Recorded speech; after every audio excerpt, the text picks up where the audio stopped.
everyone, today I wanted to go ahead and do a movie review on 31, and this is a film from Rob Zombie.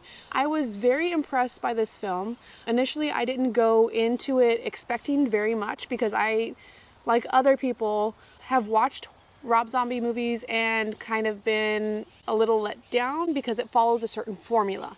And you see it over and over again in his movies. Not to say I didn't enjoy House of a Thousand Corpses, but if you see that formula over and over and over again, it kind of gets a little old and it just needs to be revamped. Anyway, back to 31. This movie is about a group of friends that happen to be carnival workers. They're traveling in a van and going to, I don't know where they're going.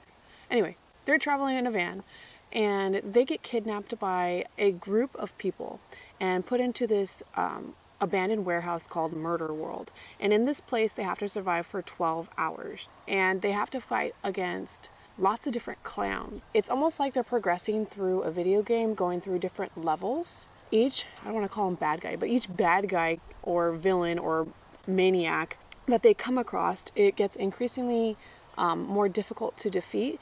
And their whole goal is to stay alive for 12 hours. All of these maniacs that are dressed up as clowns are hired by the trio that looks like they have all the money, and they're the ones who hire the maniacs to kill these people just so they could watch and be entertained. I was pleasantly surprised by this movie because it seemed like his style has grown up quite a little bit. Yes, it does still feel like a Rob Zombie film, but it feels like it's grown up quite a bit. There's been a couple times where I get pulled out of his movies because every other word is literally like an F-bomb. Swearing doesn't bother me in movies, but when it's like this and this and this and this and this, it just pulls you out of it. It just feels so unrealistic. In this movie, there was quite a bit of swearing, but none of it pulled me out of the movie. It didn't seem unrealistic. This guy here on the front cover was hilarious. His character in the film had a lot of really interesting lines, and he had some swagger to him, and he was cracking me up while I was watching the movie. This guy right here, if you take a look at him, he's played by Richard Brake. He was terrifying. There were quite a few different quirky characters in this, and they were absolutely terrifying. They played their parts well. I feel like if I ever ran into them on the street, I would walk on the other side, or I would just completely run away. They were scary. They were terrifying. Like I said, I feel like this is a pretty good film. I enjoyed it. I know there's probably quite a bit of other horror fans that did not like this movie, but I feel like his style has grown up quite a bit. I enjoyed all of the characters. I felt they were very quirky, very interesting.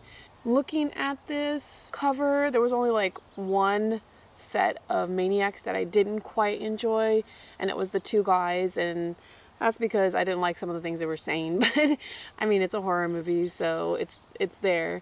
This movie reminded me of The Purge and this video game called Manhunt. It just was a lot of those elements combined into this movie. Yeah, so it felt like a video game, progressing through, fighting different villains, and trying to survive. So anyway, I recommend watching this movie. I'm actually pretty glad that I have it in my collection. I was kind of afraid when I bought it that I was going to be wasting my money and having my shelf space taken up. But I think I will definitely watch this again. If you guys watch it, let me know down in the comments down below. And let me know what you guys think. Do you feel like this was a better Rob Zombie film? Did you not enjoy it? Can you tell me why you didn't enjoy it? Let me know what you guys think, and thank you guys for watching. Don't forget to like and subscribe, and I'll see you guys later.